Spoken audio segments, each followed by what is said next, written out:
যদি আল্লাহ চায় আমি যদি ভালো পারফরমেন্স করি, যদি কোনো দিনও যদি আমার বাংলাদেশ টিমের সুযোগ হয়, ইনশাল্লাহ আমার ন্যাচারাল ক্রিকেটটা খেলার চেষ্টা করব। জিসান আলমের রক্তেই আক্রমণাত্মক ক্রিকেট, যুব দল থেকেই অ্যাগ্রেসিভ ব্যাটিং করেছেন।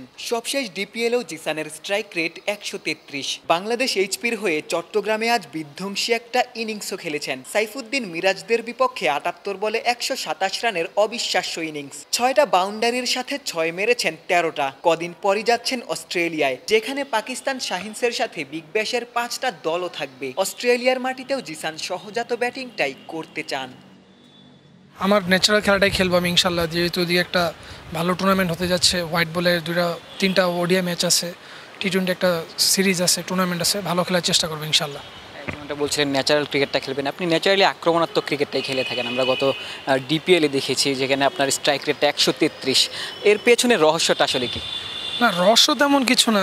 এটা নিয়ে আমি কাজ করেছি ছোটো থেকে। আমার সাথে আমার বাবা কাজ করেছে এটা নিয়ে।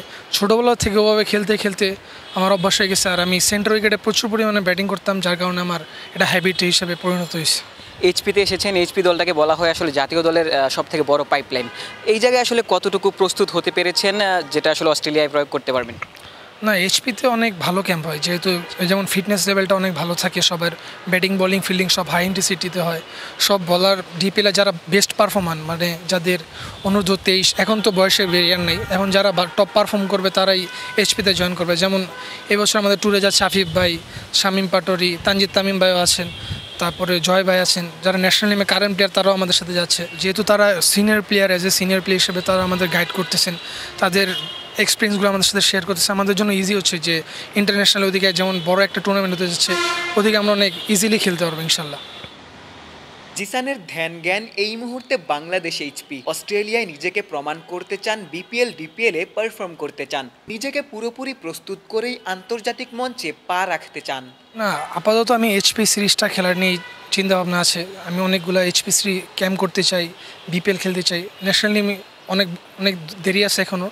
টাইম যখন হবে তখন সিলেক্টর যদি মনে করে যে আমি ওই জায়গায় হয়তো বা প্রযোজ্য, তখন আমি ইনশাল্লাহ ন্যাশনাল টিমে কল পাবে। সিলেক্টর যদি ভালো কিছু মনে করে যে না, ডিপিএলে ভালো খেলতে হবে, বিপিএল ভালো খেলতে হবে, দেন ন্যাশনাল টিম। ইন্টারন্যাশনাল অনেক একটা বড় মঞ্চ, ওদিকে অনেক ভালো ভালো বলার থাকে, ওয়ার্ল্ডের বেস্ট বলার আছে, তাদের কীভাবে মোকাবিলা করতে হবে ওটা নিয়ে আমি প্র্যাকটিস করব। আধুনিক যুগের যে টি-20 ক্রিকেট, সেই ক্রিকেটের যেই ইন্টেন্টে ব্যাটিংটা করতে হয়, দর্শকরা জিসান আলমের কাছ থেকে সেটা পেয়েছেন। ডিপিএলে পেয়েছেন, তার আগে যুবদলেও পেয়েছেন।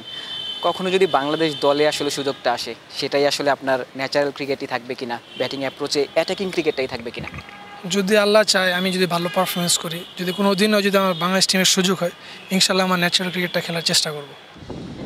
জাতীয় দলে তামিমের পর একজন যোগ্য ওপেনার এখনও বাংলাদেশ খুঁজে পায়নি। লিটন সৌম্যরা 10 বছর পরও এখনও আসা যাওয়ার মিছিলে। পরিচর্যা পেলে জিসানি হতে পারেন সাদা বলের ক্রিকেটে ওপেনিং সমস্যার বড় সমাধান।